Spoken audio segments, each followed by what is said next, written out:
할렐루야.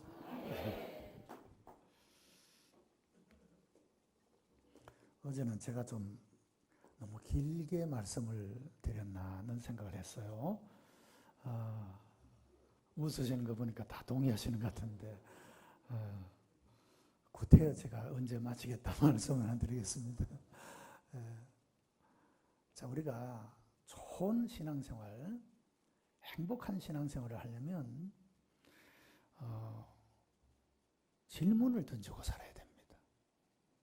지금까지 내가 신앙생활을 해온 것이 잘 해왔는지, 그렇지 못한지, 내가 지금까지 믿고 있는 것이 잘 믿고 있는 것인지, 잘 못 믿고 있는 것인지, 내가 확신한다고 하는 이것이 정말로 그대로 가야 좋을지, 아니면 바꾸어야 할지, 우리가 뭔가 올바른 신앙생활을 하려면 이렇게 우리 자신의 신앙과 삶에 대해서 질문을 던지며 살아가야 된다는 것이죠.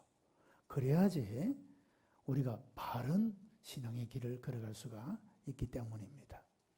아마도 이 송나 지역에도 이단들이 활동을 하지 않을까 생각하는데요. 특히 이제 입시가 지나고 수능이 지나고 나면요, 우리 아이들에게 아주 집중적으로 이단들이 공격을 합니다. 그러니까 여러분 혹 대학 입학하는 그런 자녀들이나 혹은 손자들이나 손녀들이나 있으면요, 특별히 주의를 시켜야 합니다. 왜냐하면 이 기간 동안에는 아주 집중적으로 공격하는, 침투하는 그런 시기가 되기 때문에 그렇습니다.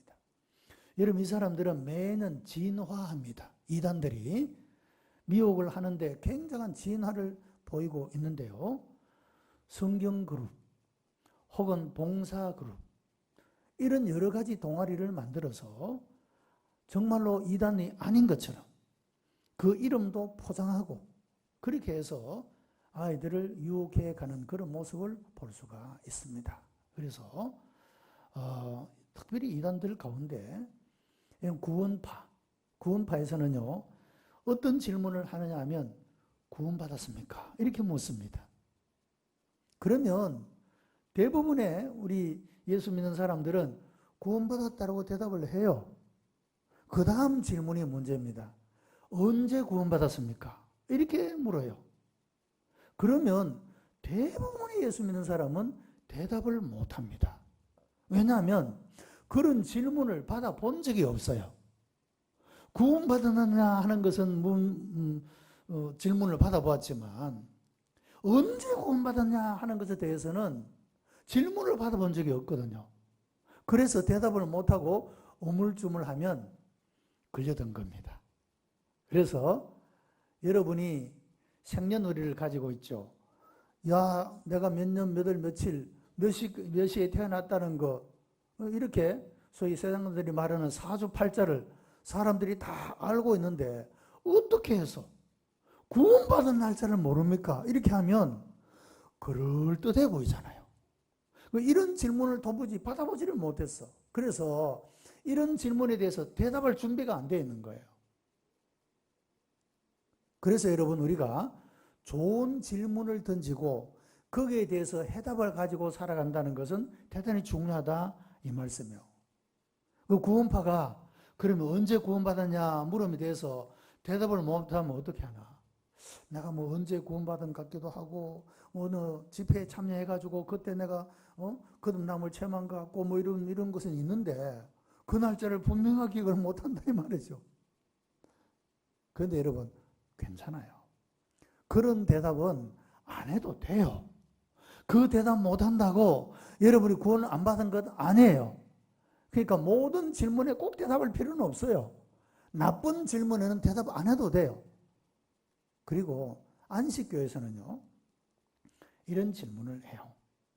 하나님은 사랑이시죠? 예. 누구나 다 하나님은 사랑이라고 대답을 해요. 그러면요, 사랑이신 하나님이 사람들을 왜 지옥을 보내요? 이렇게 물어요. 안식교에서. 여러분, 안식교 혹 접촉해 보신 적이 있으세요? 그 사람들 그런 질문을 꼭 해요. 하나님 사랑이신데 왜 사람을 지옥 보내냐, 그죠? 그것도 그런 질문을 들어봤어야지 대답을 하지. 그러니까 대답을 못해요. 여러분들 이제 이런 질문을 통해서 일단 내가 신앙생활을 하고 있는 것에 대해서 의심을 하게 만들어요. 내가 지금 믿고 있는 이 믿음의 삶이 뭔가 좀 잘못되었구나, 이런 의심을 하게 만들어요. 그것으로부터 미혹을 하기 시작하는 것입니다. 우리가 잘 대답할 수 없는 그런 질문을 항상 던져요. 그런 질문을 던져서 하죠. 여러분, 신천지는 다른 어떤 이단들보다도 좀 더 잘 조직된 그런 이단이라고 이야기를 해요. 그 신천지에서는 성경을 가지고 들이대요. 성경에 줄 거는 구절이 참 많습니다. 그런데 이 사람들이 제시하는 성경의 구절들을 보게 되면 자기들이 필요한 구절만 알아요. 나머지를 토론 이야기하면 잘 몰라요. 그거는 줄 거는 구절만 알아요. 그것 가지고 아주 최하 6개월 이상, 1년 이상 훈련을 받기 때문에 그 부분은 너무 달달달달 외우죠. 안 보고도 다 외우죠, 성경 구절들을.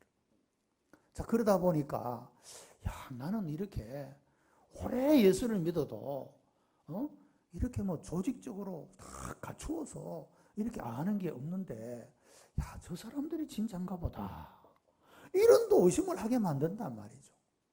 어쨌든 여러분, 모든 이단들의 특징은, 미혹을 할 때 가지고 있는 특징은 우리로 하여금 우리가 믿고 있고 알고 있는 이 믿음에 대해서 의심하게 만든다는 거예요. 여러분, 창세기 3장에 아담과 하와에 대한 이야기가 나오죠. 사탄의 전략은 창세기 때나 지금이나 앞으로도 꼭 같습니다. 그 형태만 변할 뿐이지. 자, 아담과 하와에게 이 뱀, 사탄이 와서 뭐라고 이야기를 합니까? 아담아, 정말로 저 동산 중앙에 있는 과실의 실과를 먹지 말라 하더냐? 이렇게 묻죠. 이때 아담과 하와가 그 말을 듣고 하나님께서 말씀하신 것에 대해서 의심하는 마음이 생기기 시작해요. 그래서 하나님께서 분명하게 동산 중앙에 있는 나무의 실과를 먹으면 죽는다, 분명하게 말씀을 하셨는데 내가 그것을 먹으면 죽을까 하노라 라고 의심하는 말을 해요. 그걸 먹으면 정말로 하나님 말씀대로 죽을지도 몰라, 확실하게 죽어, 이것이 아니고 죽을지도 몰라, 하나님을 의심하는 마음을 부르는 모습을 볼 수가 있어요. 여러분, 이것은 사탄의 전략이 옛날 창세기의 에덴 동산에서나 지금이나 꼭 같아, 이 말이에요. 우리 마음에 의심을 불러일으키는 거예요. 그래서 여러분, 우리가 믿는 믿음에 대해서 확신을 가지는 것이 중요하다, 이 말입니다.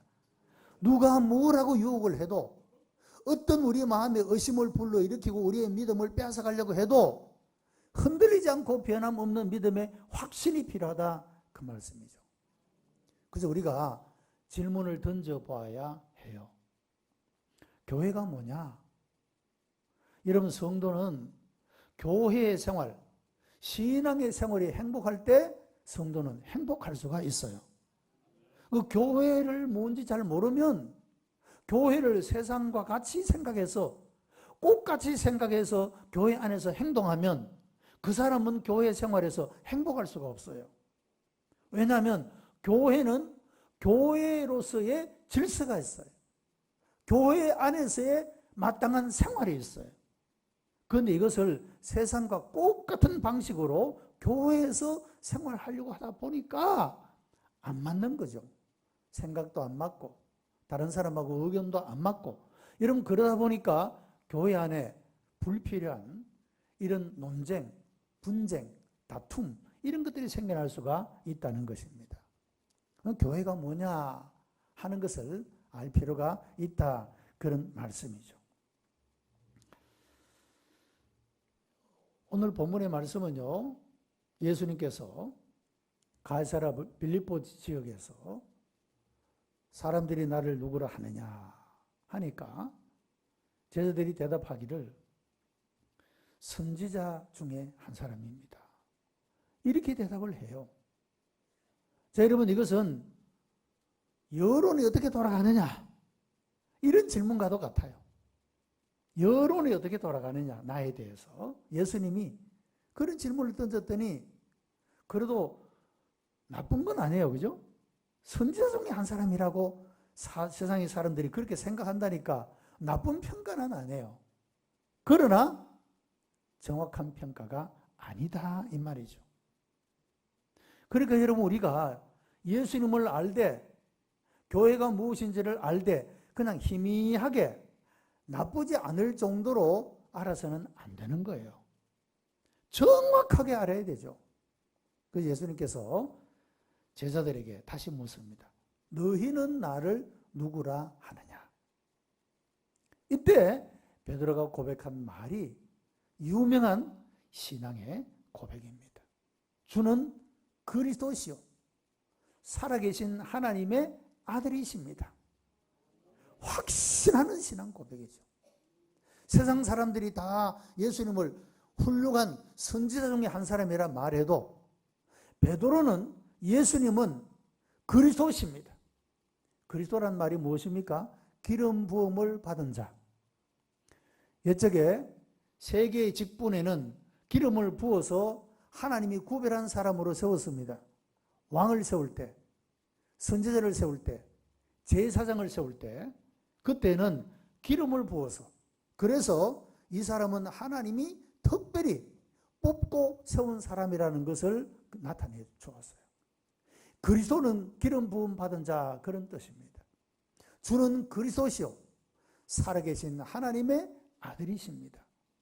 여기에 하나님의 아들이라고 하는 말은 구약의 선지자들이 그 세상을 향하여 끝없이 하나님의 아들이 나타나서 세상을 구원하는 메시아를 보내주시겠다라고 하는 그 메시아에 대한 언약이 구약의 선지서를 통해서 끝없이 선포되고 있어요. 베드로가 고백했던 주님은 하나님의 아들이십니다 라고 하는 이 고백은 바로 예수님 당신이 세상을 구원하는 메시아입니다. 이런 신앙의 고백인 것입니다. 예수님은 이런 신앙의 고백을 들으시고 마음에 굉장히 흡족해 하셨습니다. 바요나 시모나, 바라는 말은 아들이라는 뜻입니다. 요나의 아들이라는 뜻이죠. 바요나, 시모나, 내가 참 복되다. 이것을 알게 한 것은 혈육이 아니고 하늘에 계신 아버지께서 알게 하신 것이라고 그렇게 말씀하셨습니다. 자, 여러분, 우리가 예수님을 그리스도시요 살아계신 하나님의 아들이십니다 라고 신앙의 고백을 우리가 한다는 것은 사람의 지혜로, 사람의 지식으로 된 것이 아니라 하늘 하나님께서 우리들에게 알게 하셨기 때문에 우리가 고백하게 되는 줄로 믿습니다. 이런 확신을 우리가 가져야 된다 그 말씀이죠. 자, 그리고 예수님께서 이렇게 말씀하셨죠.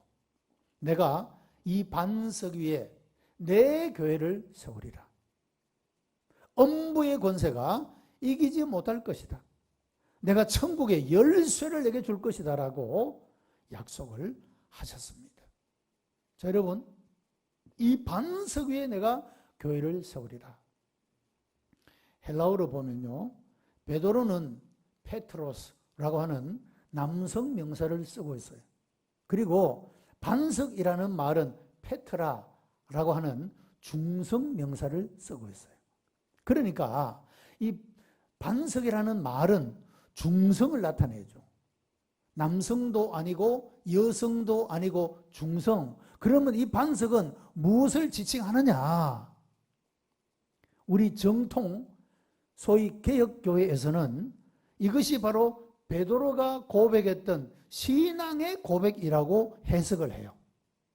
신앙의 고백의 터 위에 내 교회를 세우겠다라고 하신 것이 주님께서 마태복음 16장을 통하여 우리에게 주신 교훈의 말씀이라고 하는 것입니다.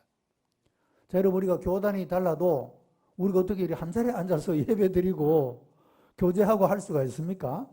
그것은 우리의 신앙의 고백이 꼭 같기 때문에 그렇습니다. 그렇죠? 주는 그리스도시요 살아계신 하나님의 아들이십니다. 내 신앙의 바탕이 이 신앙의 고백 위에 있다 이 말씀이죠. 신앙 고백이 꼭 같으니까 우리의 믿음은 다른 믿음이 아니다.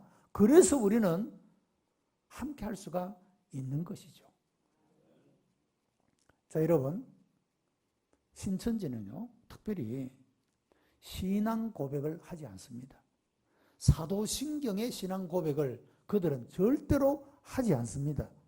왜냐하면 그들의 교주 이만희는 그들이 주장하기를 하나님이 보내신 하나님의 성령이라고, 이 시대에 두 감람나무 성령이라고 그렇게 그들이 믿고 주장하기 때문에 사도신경을 고백하지 않습니다. 여러분, 혹 예배 시간에 사도신경으로 신앙 고백을 하는데 거기에 대해서는 입 딱 다물고 있는 사람이 있으면 의심해 봐야 돼요. 신천지는 절대로 사도신경 신앙 고백을 안 합니다. 있을 수가 있잖아요. 그죠? 그래서 사도신경의 신앙의 고백이 얼마나 중요하냐. 예수님은 이 신앙의 고백의 터 위에 내 교회를 세우겠다고 말씀하시고, 이런 신앙의 고백 위에 세워진 교회는 음부의 권세가 절대로 이길 수 없다라고 말씀하고 있는 것입니다.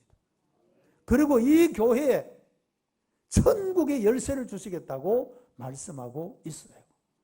여기에서 풀면 하늘에서도 풀리고 여기에서 닫으면 하늘에서 닫힌다라고 교회에 권세를 주셨다, 그렇게 말씀하고 있다는 것입니다. 여러분, 교회는 오늘 이 시대 속에 하나님이 역사하시는, 하나님이 일하시는 도구가 교회입니다. 여러분, 교회를 우습게 보면 안 되죠. 세상의 사람들은 교회를 아주 우습게 보는 사람들이 많습니다.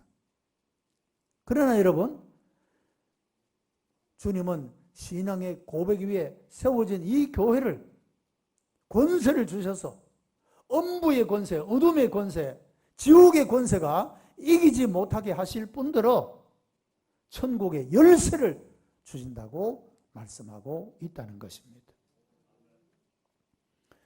우리 성도들이 가져야 될 확신이 있어요. 그것을 소위 5대 확신이라고 합니다. 5대 확신.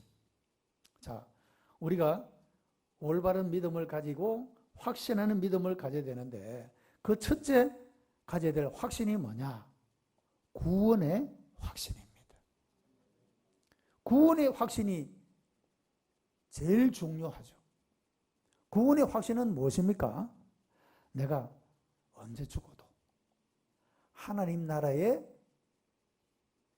들어간다.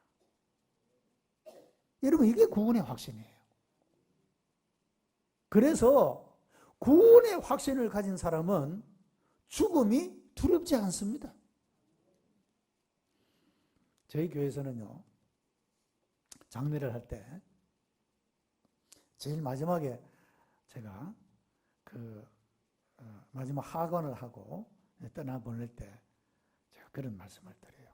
다들 마지막 인사를 하되 아주 폼나게 영어로 이렇게 인사합시다 하고 그래요. See you again in heaven. 이렇게 인사로 제가 가르쳐요. 우리 교인들은 그 정도 영어는 잘해요. See you again in heaven. 무슨 말입니까?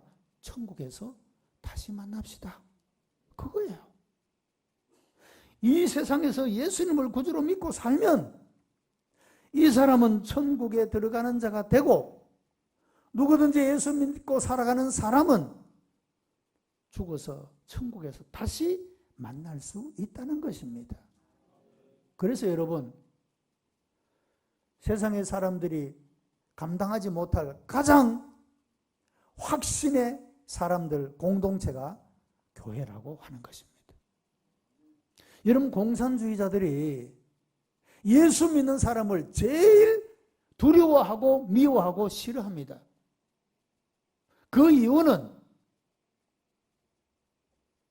예수 믿는 사람들은 부활의 소망, 생명의 소망, 천국에 대한 소망을 가지고 있기 때문에 그 어떤 것으로 위협을 해도 굴복하지 않기 때문에 그렇습니다. 그래서 우리 그리스도인들이 가져야 될 제일 첫 번째 중요한 확신은 구원의 확신이라고 하는 것입니다. 여러분, 구원의 확신이 없는 사람들은 오늘 이 시간을 통하여 구원의 확신을 얻을 수 있게 되기를 바랍니다. 내가 언제 죽어도 하나님 나라에 들어간다는 확신. 자, 여러분, 요한복음 1장 12절에 영접하는 자, 곧 그 이름을 믿는 자들에게는 하나님의 자녀가 되는 권세를 주셨다. 예수님을 나의 구주로 영접하는 사람, 이 사람에게는 하나님의 자녀가 되는 권세를 주셨다. 하나님의 자녀는 하나님 나라의 당연한 백성이 될 수가 있는 거죠. 하나님이 나의 아버지시니까 아버지 집에 당당히 들어갈 수 있는 권세가 있는 것이죠. 아들의 권세입니다. 그것이 누구든지 예수님을 영접하면 그 사람에게는 하나님의 자녀의 권세를 주셨다고 했으니까 아버지 집 하나님 나라에 들어갈 당당한 자격을 가지게 된다라고 하는 것입니다.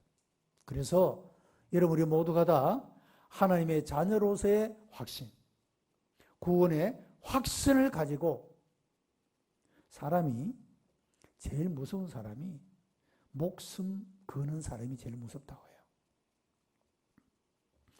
어느 형사의 얘기예요. 부산에 조폭이 있었대요. 조폭 일망타진 이런 것이 있어가지고 이제 다 잡아들였대요. 근데 이제 여러분, 원래 이런 어떤 범죄 조직을 할 때 수괴, 제일 우두머리는 형량이 제일 높아요. 그러니까 여러분, 나쁜 일에는 두목되면 안 돼요. 그러면 형량이 제일 높아. 죄질이 제일 나쁜 사람으로 취급이 돼요. 그래서 이제 형사가 조사를 하면서 한 사람 한 사람 두목 비슷한 사람에게 네가 두목이지 하니까 전부 아니라는 거야. 근데 한 사람이 얼굴도 곱상하게 몸도 그렇게 튼튼해 보이지도 않은데 자기가 두목이라는 거야.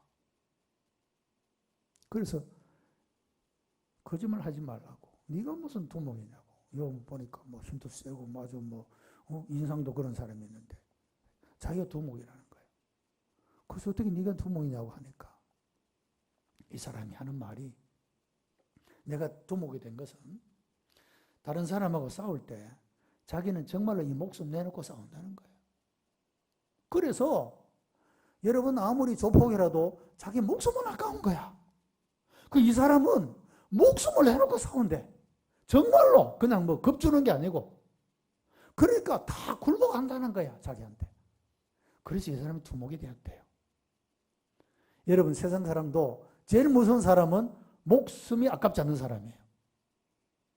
예수 믿는 사람은 목숨 내놓는 거 두려워하지 않는 사람이기 때문에 세상 사람들이 무서워하는 거예요. 그런 자신감이, 그런 담대함이 어디로부터 오느냐? 구원의 확신. 여러분, 그런 담대한 삶을 살아갈 수 있게 되기를 바랍니다. 두 번째가 사죄의 확신입니다. 죄 사함의 확신. 예수님께서 마지막 최후의 만찬을 하시면서 제자들의 발을 씻기셨죠. 베드로 차례가 되었을 때 주님, 내 발을 못 씻깁니다. 그러니까 예수님이 내가 너의 발을 씻기지 않으면 너하고 나는 상관이 없어. 그러니까 베드로가 뭐라 그럽니까? 주님, 그럼 내 발만 아니고 온몸도 씻겨주십시오. 참 베드로다운 그런 대답이죠. 그때 주님께서 귀한 교훈을 주셔요. 이미 목욕한 자는 발밖에 씻을 필요가 없다. 자, 여러분, 예수 그리스도는 십자가에서 과거와 현재와 미래의 모든 죄까지도 용서하셨습니다. 담당했다, 그 말씀이죠. 이런 구약에는 사람이 죄를 지을 때마다 제물을 바쳤어야 했어요. 죄를 지을 때마다. 그런데 예수님은 십자가상에서 단번에 그 몸을 제물로 드리심으로 다시 제사를 드릴 필요가 없다라고 말씀을 했어요. 영어로는 once for all 이라고 해요. 모든 것을 위해서 단 한 번, once, 예수님이 몸을 십자가에서 한 번 드림으로써 끝났다는 거예요. 우리의 과거, 우리의 현재, 우리의 미래의 모든 죄까지도 예수님은 십자가에서 해결하셨다고 하는 것입니다. 여러분, 우리가 그런 죄 사함에 대한 확신을 가져야 돼요. 그리고 예수님께서 베드로에게 하신 말씀 가운데 우리가 한 가지 더 생각해야 될 부분은, 목욕했다는 것은 그런 의미예요.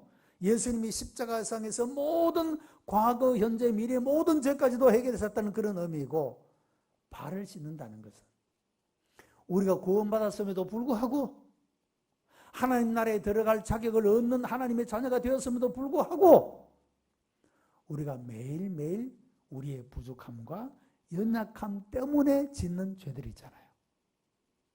이것은 마치 발을 씻듯이 그렇게 하면 된다는 거죠. 요한 1서 1장 9절, 만일 우리가 우리의 죄를 자백하면 주는 미쁘시고 의로우사 우리를 죄에서 깨끗게 하실 것이요. 아멘. 여러분, 우리가 어떻게 매일의 우리의 부족함과 연약함 때문에 저지르는 자범죄에 대해서는 그럼 어떻게 처리해야 되느냐? 매일매일 자백함으로 주님은 우리를 깨끗게 하신다라고 말씀을 합니다. 그래서 여러분, 우리는 그야말로 지옥에 떨어질, 멸망을 당할 이런 죄에서부터 구원을 받을 뿐만 아니라 매일매일의 우리의 연약함과 부족함으로부터는 그 모든 죄로부터도 구원을 받았다, 죄사함을 받았다, 이 확신을 가져야 된다라고 하는 것입니다. 여러분, 우리는 용서받은 자입니다. 끝없는 용서를 받은 자입니다. 이런 용서받은 죄인이라는 것을 알아야 돼요. 그 죄인 중에는 자기가 죄인인 줄 모르는 죄인이 있고, 죄인인 줄 알지만 죄 용서에 대한 확신을 가지지 못한 사람이 있고, 용서받은 죄인이 있어요. 우리는 다 용서받은 죄인들이에요. 우리 모두가 다 죄사함에 확신을 가질 수 있게 되기를 바랍니다. 자, 여러분, 우리가 죄사함을 받았다면 우리가 다른 사람의 죄에 대하여 어떻게 하겠습니까?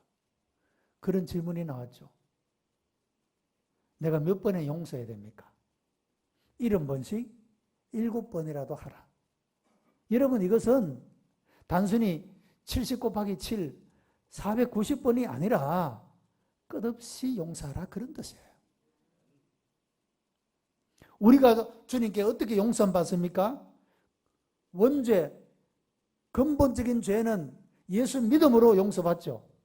매일매일의 자범죄는 자백함으로 용서를 받죠.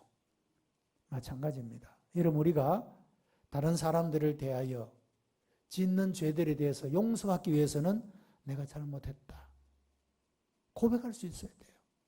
그리고 그런 고백을 받는 사람은 용서해야 해요.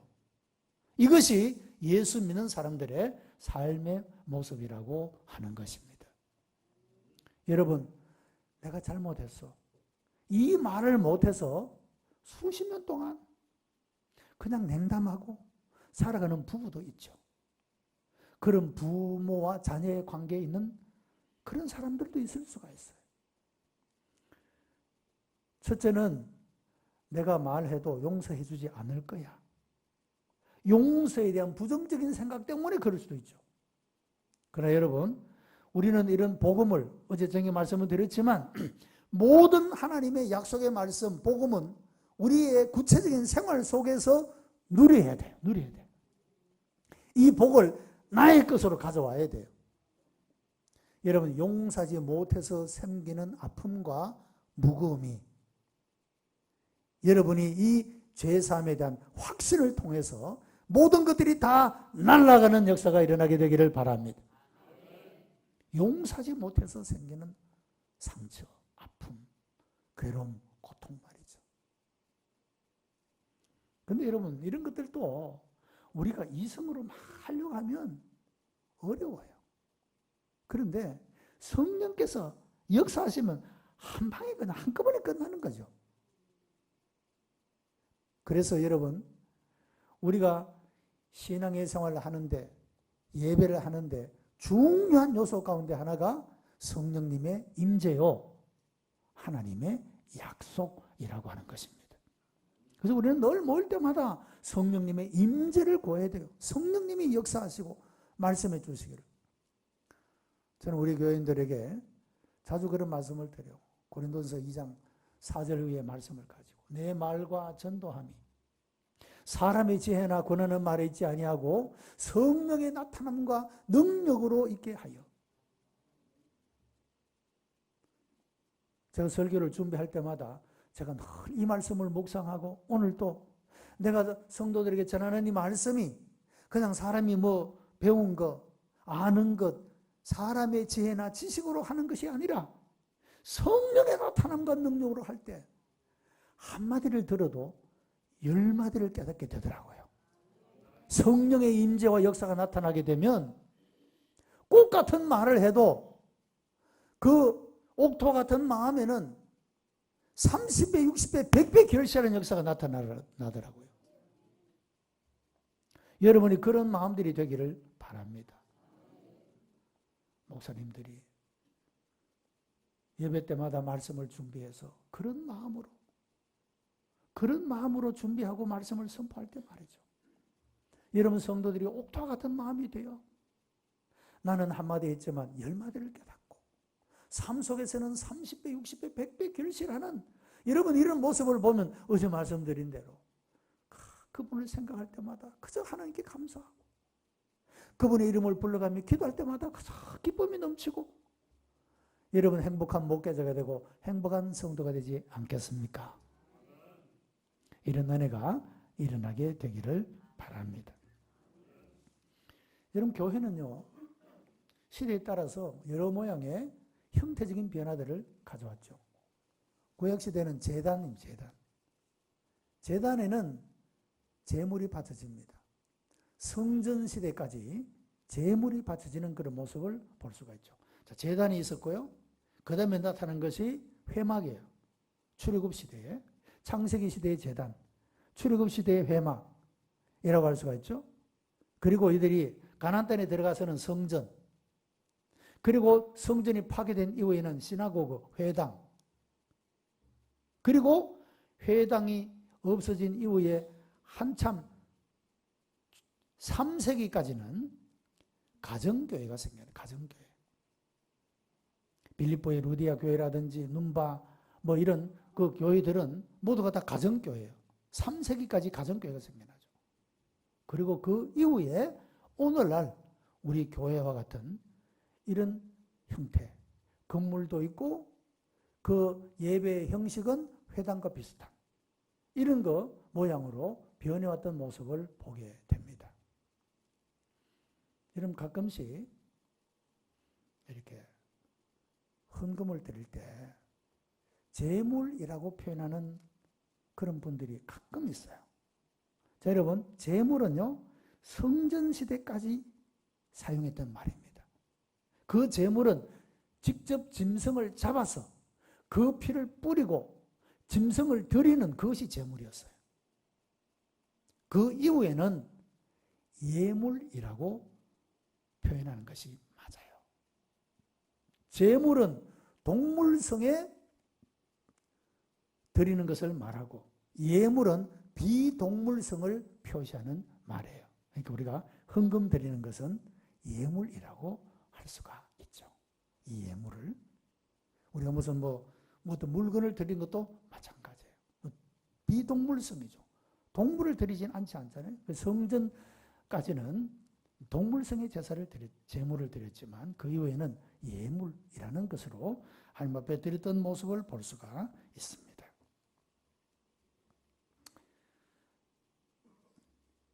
여러분, 교회는 두 가지의 교회가 있어요.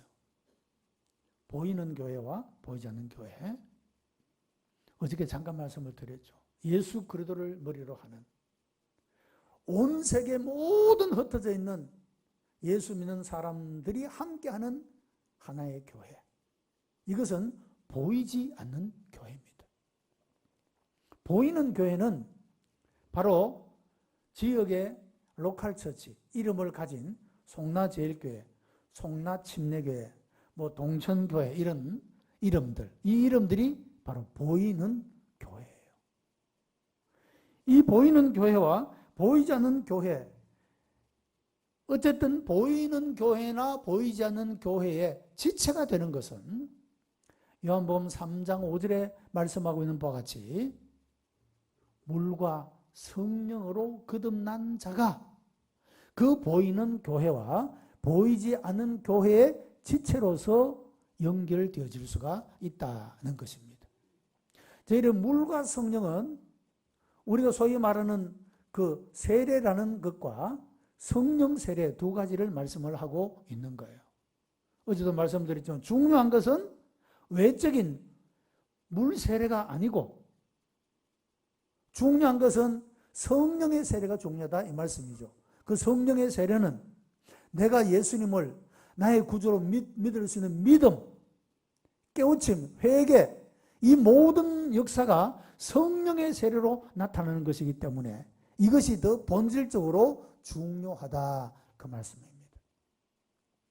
사도행전 19장에 보면 사도 바울이 에베소 지역에 와서 그 믿는 사람들에게 이런 질문을 던졌어요. 너희가 믿을 때 성령을 받았느냐? 아주 좋은 질문이죠. 여러분 우리가 질문하며 살아가야 된다 그랬잖아요. 성경에 여러분 여유가 있으면요. 성경에 나타난 질문만 다 뽑아서 한번 이렇게 연구를 해보세요. 그래서 굉장히 재미가 있어요. 이 질문을 어떻게 하고 대답을 어떻게 하고 있는가 하면은 뭔가 하나가 또 길이 확 뚫려요. 성경을 보는 눈이. 너희가 믿을 때 성령을 받았냐라고 말했어요. 이때 이 사람들은 대답은 우리는 성령이 뭔지도 몰라. 성령에 대해서 듣지도 못했어. 라고 그렇게 대답을 했죠. 그래서 바울이 그들에게 안수할 때 그들이 방언도 하고 예언도 하고 이런 성령의 임재의 은사가 그들 가운데 나타나게 되고 그들이 성령을 받게 되었다라고 말씀하는 것을 보게 돼요. 자, 그러니까 믿기는 믿는데 그냥 외적으로 믿는 사람이 있고 성령의 임재와 역사로 말미암아 내적인 확신을 가지고 믿는 사람이 있다 이 말씀이죠. 오늘 여기 계시는 분 중에 그냥 형식적으로 외적으로 모양으로만 명목적으로만 그리스도인의 삶을 살아가고 있다면 성령께서 여러분의 마음에 임재하시고 여러분의 마음을 만져주셔서 내적인 확신을 가질 수 있게 되기를 바랍니다. 제가 확신 이야기 2개까지 하다가 3개를 안 했기 때문에 어떤 분은 목사님 3번째, 4번째, 5번째는 뭐예요? 이런 궁금한 사람이 있어요. 이 중에 한 3사람 있는 것 같아요. 잠깐 말씀하고 지나갈게요. 3번째는 기도 응답의 확신입니다. 여러분 우리가 예수님의 이름으로 기도하면 하나님 아버지가 응답하신다고 약속했어요. 빌립보 4장 6절로 7절에는 아무것도 염려하지 말고 너희 구할 것을 감사함으로 하나님께 아뢰라. 그래야면 지각에 뛰어난 하나님의 평강이 너희 마음과 생각을 지키시리라 약속했어요. 저는 우리 교인들에게 이렇게 해석을 해요. 성도 여러분, 세상 살다 보면 염려할 일 많죠. 하나님이 그때 주시는 메시지가 무엇인지 아십니까? 아무것도 염려하지 말고 기도해라. 기도하라고 주신 염려다. 이렇게 말씀을 해요. 여러분, 염려할 일이 있거든 하나님이 나로 하여금 기도하라 하시는구나 이렇게 받아들이세요. 그리고 여러분 기도해 보세요. 하나님의 평강이 마음과 생각을 지켜주시는 응답의 역사를 보게 될 것입니다. 네 번째는 인도의 확신입니다. 하나님이 내 삶을 인도하시는데 어디까지 인도하시느냐? 영광의 나라에 이를 때까지, 하나님의 품에 안길 때까지 하나님이 우리를 인도해 주신다고 말씀합니다. 예수님이 성천하시고 떠나가시면서 보혜사 성령을 보내주겠다고 말씀하셨는데 이 보혜사 성령은 언제까지 우리와 함께 계시느냐? 세상 끝날까지 너희와 함께 하리라. 여러분, 이런 하나님의 인도하심에 확신을 가지게 되기를 바랍니다. 잠시 그냥 인도하고 마는 게 아닙니다. 세상 끝날까지, 그리고 하나님의 그 나라의 영광의 날이 이를 때까지 하나님이 우리를 인도해 주신다. 여러분, 우리가 혹 하나님 손잡고 가다가 내가 낙심하거나 의심이 들거나 그래서 내가 스스로 내 손을 놓을 때가 있죠. 그래도 여러분 걱정하지 마세요. 하나님은 우리의 손을 안 놓습니다. 이것이 인도의 확신이라고 하는 것이죠. 마지막 다섯 번째는 승리의 확신입니다. 여러분, 위르겐 몰트만이라고 하는 신학자가 있습니다. 이 사람은 희망의 신학이라고 하는 책을 썼어요. 이 사람의 신학의 특징은 종말론적 입장에서 신학을 전개시키고 있는 거예요. 여러분, 우리의 종말적 상태가 무엇입니까? 예수 믿는 사람들의 종국적인 상태가 어디에 있습니까? 하나님 나라 아닙니까? 모든 죄에 대한 승리, 사탄의 승리, 어두움과 여러분 이 모든 불의한 세력들을 다 깨뜨리고 이기고 승리하는 승리의 그 모습이 우리의 종국적인 모습이거든요. 그 몰트만이 어떤 신학을 전개하느냐? 자, 우리의 종말적인 모습은 이런 거야. 최후의 승리를 가진 자야. 그런 승리의 확신을 가지고 오늘 이 땅에서 영적 싸움에서 싸워서 이겨야 한다. 이런 신학을 전개하고 있는 거예요. 이런 우리는 최후의 승리를 얻은 자예요. 그러니까 우리가 그런 승리에 대한 확신을 가지고, 그리고 우리가 이 땅에서 우리의 삶들을 살아가야 된다는 겁니다. 패배주의 빠져서 살지 말고 우리가 승리한 사람이라는 이런 확신을 가지고 우리가 살아가야 우리의 신앙을 보다 올바르게 그리고 확신 있게 살아갈 수 있게 된다. 여러분, 이 5대 확신을 여러분이 꼭 간직하시고 여러분들이 확신 있는 그런 사람들로서 어떤 유혹과 시험에도 흔들리지 않고 나아갈 수 있는 우리 그런 복된 성도들이 되시기를 바랍니다. 여러분, 교회는 그리스도의 몸이라고 말하잖아요. 몸에는 소위 사지, 백체가 있지 않습니까? 사지, 백체라고 그러죠. 여러분, 교회는 예수님이 머리시고 우리는 다 지체라고 그랬죠. 자, 우리가 손가락에 비유해 봅시다. 엄지손가락, 내가 최고야, 이렇게 말하죠. 두 번째 손가락은 항상 뭘까 이렇게 가르치잖아요. 세 번째는 야, 내가 제일 키가 커, 내가 제일 높아, 그러죠. 네 번째는 야, 결혼 반지 좋은 거 있으면 다 여기에 끼죠. 내가 제일 좋은 게 한 자야. 그냥 제일 약해. 소위 새끼손가락 제일 약해. 제일 가늘어. 키도 제일 작아. 쓸모가 없는 것 같아요. 그런데 여러분, 이 손가락 하나만 없으면 어떻게 돼요?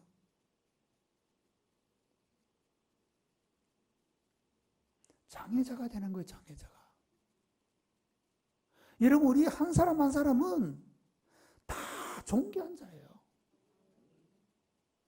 잘난 사람, 어떠민 사람, 귀한 사람 다 있어야 되지만 누구라도 있어야지 온전한 공동체가 되는 거예요, 여러분.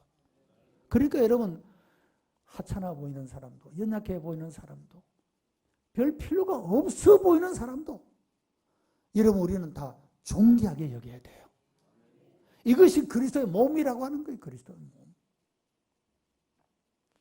송라제일교회가 얼마나 이번에 잘 섬겨주신다고 우리 목사님들이. 다음번에 아마 송라 침례교회가 하는 모인데 큰일 났다. 우리는 이렇게 못하는데 자꾸 그러시더라고. 이 장로님들 제가 두 분 어제도 그렇고 오늘도 보니까 기도하시는 거 보니까 제가 아주 기도하는 자체가 아주 감동이 돼요. 아마 이 장로님들 보니까 이분보다 더 잘할 것 같아요, 제가 볼 때. 아멘. 더 잘할 것 같아. 기도를 저렇게 잘하시는데 삶을 그렇게 못 살아내실까 틀림없이 더 잘하실 것 같아요. 참 여러분, 제가 이번에 잠깐 동안이지만 이 송라 지역에 와서 목사님들 이렇게 뵙고 또 연합집회를 통해서 이렇게 섬기고 하는 모습을 보면서 참 아름답다. 정말 이분들은 예수 그리스도 안에 있는 형제와 같은 그런 우애를 나누고 그런 친교를 나누고 그런 모습을 보면서 참 감동을 받습니다. 여러분, 섬김이라고 하는 것은 그렇게 아름다운 거예요. 사람이 볼 때도 감동을 주고 하나님 보실 때도 한없이 칭찬할 수 있는 그런 내용이 될 수가 있는 것입니다. 송로교회가 잘 섬겨서 감사합니다. 우리 박수 한번 할까요? 예, 박수 한번 하겠습니다.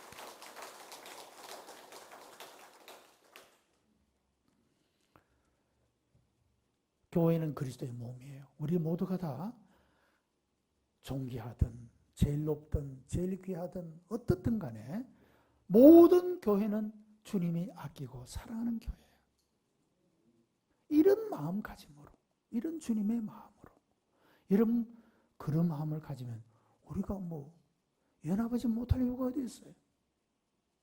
그래서 이 지역에 많은 연합회가 있지만 여러분, 송라 지역 교회 연합회가 정말로 여러분 작은 9개 교회 모임이지만 얼마든지 세계 브랜드화 할 수가 있습니다. 그리스도 안에서 하나가 되어 똘똘 뭉쳐진, 야, 여기는 뭐 교단 교파도 없어 보니까 교인들이 그저 다 형제 같아.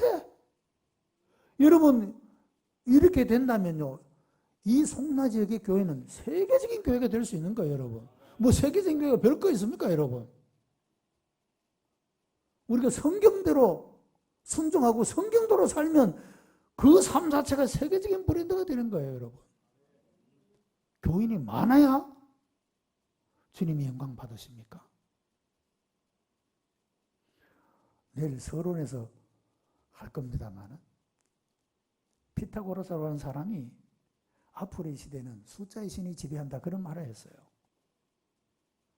여러분, 그것은 세속적인 가치입니다. 어제도 말씀드렸지만 하나님은 우리를 평가하실 때 상대적으로 평가하지 않아요. 교인이 얼마나 많아? 헌금이 얼마나 많이 나와? 이런 것으로 평가하지 않아요, 여러분.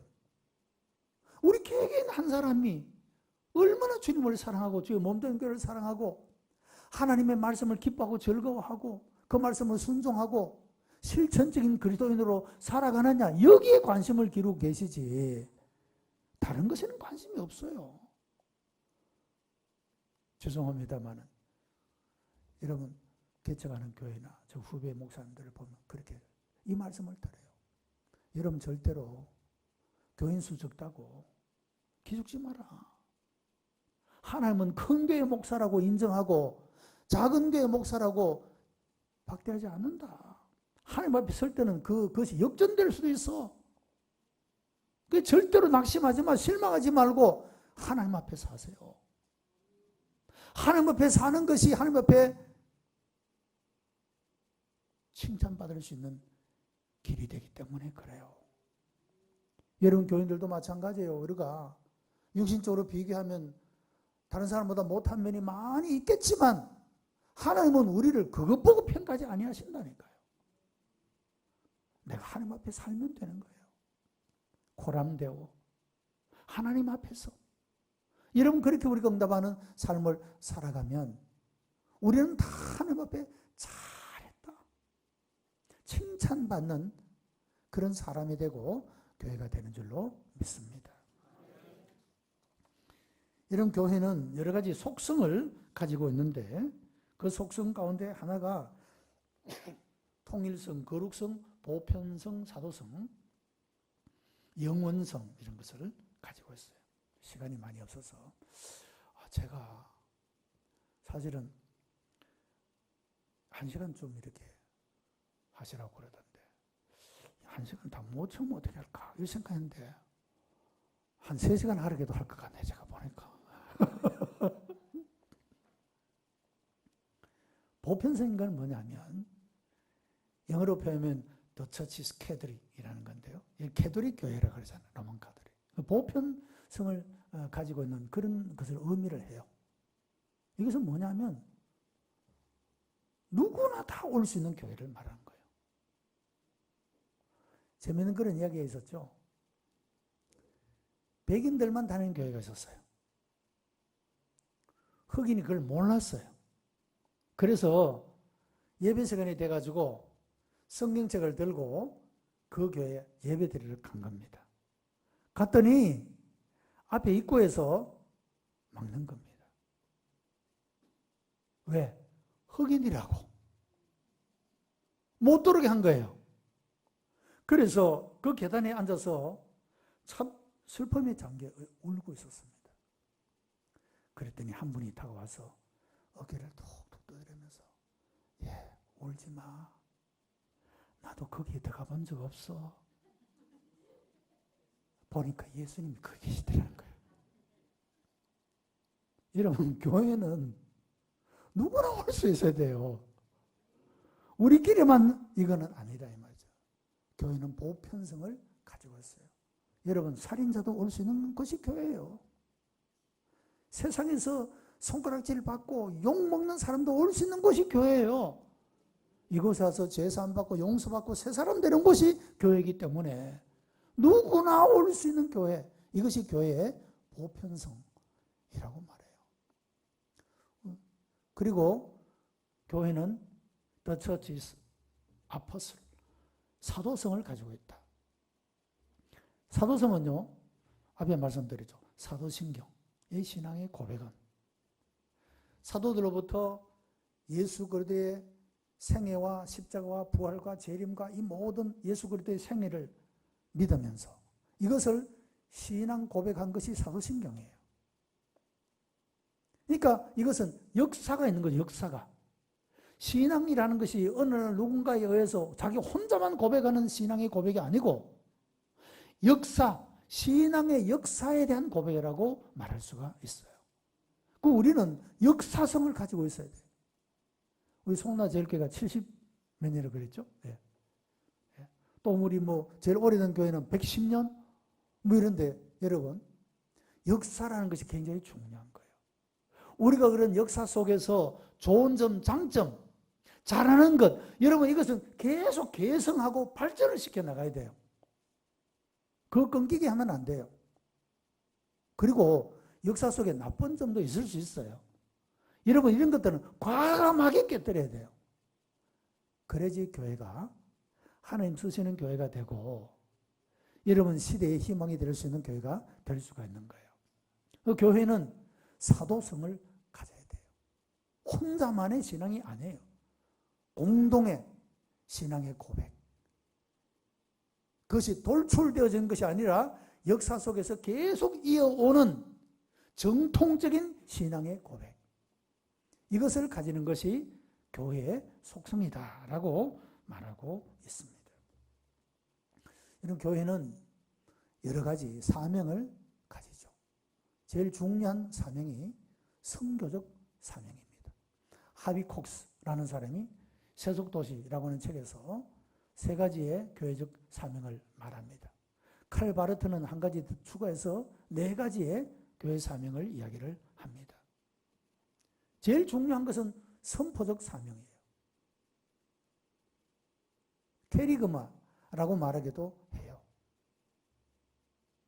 여러분, 전도하고 선교는 의미상의 이런 걸 가지고 있어요. 전도는 개인적으로 복음을 전하는 것을 전도라고 그래요. 선교는 보다 더 포괄적인 전도의 의미를 가지고 있어요. 그래서 전도하고 선교하는 것. 여러분, 흔히 쉽게 말하면 선교하면 해외 선교 이렇게 많이 생각하죠. 보다 더 포괄적인 전도의 개념이 선교라고 하는 것인데, 그것은 꼭 해외에서만 이루어지는 것이 아니라 우리가 국내에서도 여러분 우리 교회가 돕거나 봉사해야 될 기관과 단체들이 많이 있잖아요.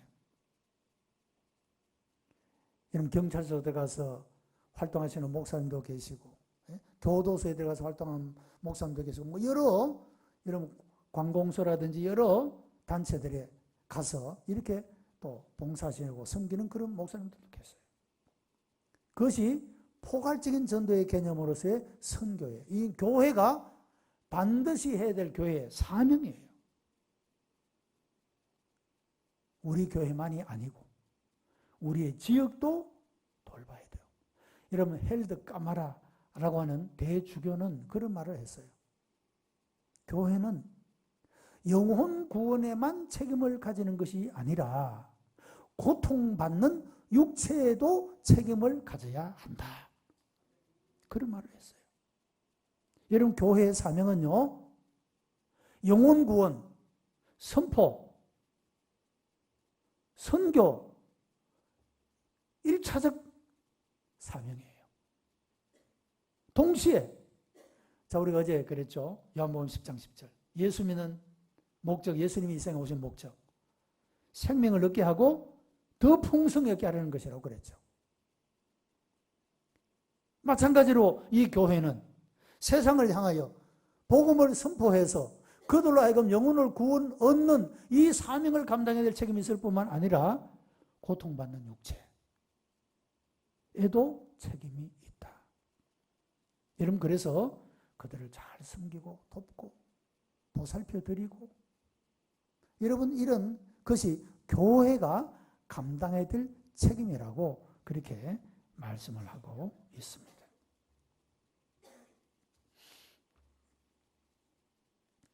친교는 어제 좀 많이 말씀을 드렸기 때문에 친교적 사명도 있죠. 여러분, 우리 교회는요, 운명 공동체입니다. 운명 공동체. 그러니까 어느 한 교회만 잘 되고 어느 한 교회가 안 되는 것이 이래 되면 안 되죠. 손가락 비유해서 말씀드린 바와 같이 그 교회가 아프면 모든 교회가 아픈 겁니다. 한 교회가 영광을 받으면 모든 교회가 영광을 받는 거예요. 그러니까 여러분, 우리가 서로 축복하고 칭찬하고 서로 세워줘야 돼요. 한 교회 안에서도 여러분 절대로 비난하거나 불평하거나 원망하지 마세요, 여러분. 그러면 그 교회가 어떻게 설 수 있겠어요? 교단이 다르더라도, 교회가 다르더라도, 내가 섬기는 교회가 다르더라도 절대 여러분 다른 교회 비판하거나 그러지 마세요. 그건 우리 스스로를 무너뜨린 것과 같아요. 영어에 이런 말이 있어요. You are in the same boat. 당신과 나는 같은 처지네요. 같은 배를 탔네요. 그런 뜻입니다. 우리 교회는 운명 공동체예요, 여러분. 그래서 송라지역 교회는 우리가 다 한 배 지금 타고 있어. 한 배. 아무도 죽으면 안 돼. 배가 깨지면 다 죽는 거예요, 여러분. 그런 마음으로 주님을 사랑할 뿐만 아니라 주님의 몸된 교회를 사랑하는 마음으로 여러분 아름답게 세워지는 은혜가 있게 되기를 바랍니다. 마지막 하나 이야기만 하고 마치려고 합니다. 저기 전라도 지역에 가면 금산교회라고 하는 곳이 있어요. 여기는 참 아름다운 이야기가 있는 교회인데요. 여기는 조덕삼이라는 장로님과 이자익이라는 목사님이 계셨어요. 그런데 원래 이 두 분의 관계는 주인과 머슴의 관계였어요. 조덕삼 장로님은 주인이고 이자익 목사님은 그 집의 머슴이었었어요. 한 번은 두 사람이 같은 교회 신앙생활을 했는데 한 번은 그 교회에서 장로 투표가 있었어요. 그런데 주인인 조덕삼 씨가 장로는 떨어지고 머슴인 이자익 씨가 장로가 된 거예요. 교회가 사람들이 전부 다 큰일 났다고 생각했어요. 이야, 저분이 교회 헌금도 많이 하고 교회 기둥 같은 사람이 저 사람이 장로 떨어졌으니 이제 뭐 교회도 안 나오고 큰일 났겠다 이렇게 생각한 거예요. 선거가 마치고 이 조덕삼 씨가 교인들에게 이야기를 한 겁니다. 여러분, 오늘 우리는 너무도 귀하고 훌륭한 분을 우리 교회 장로로 선택했습니다. 앞으로 저는 우리 이자익 장로님을 잘 모시고 교회를 받들어 잘 섬기겠습니다. 이렇게 인사를 한 거예요. 온 교인들은 걱정을 막 마음 졸이고 이제 교회 이제 다음부터 안 나옵니다. 이렇게 말할 줄 알았는데 그렇게 대답하는 거예요. 얼마나 온 교회가 감동이 되는지 몰라요. 여러분, 그 한 사람의 그 겸손이 그 교회를 유명하게 만들었다는 거죠. 그 이후에 이 조덕삼 씨도 장로가 됐어요. 그런데 가만히 보니까 이자익이라는 이 자기 집의 머슴이지만 이 사람이 신앙생활을 하는 것이나 하는 걸 보니까 너무 아까운 거야. 그래서 신학교에 자기 돈을 들여서 공부를 시킨 거예요.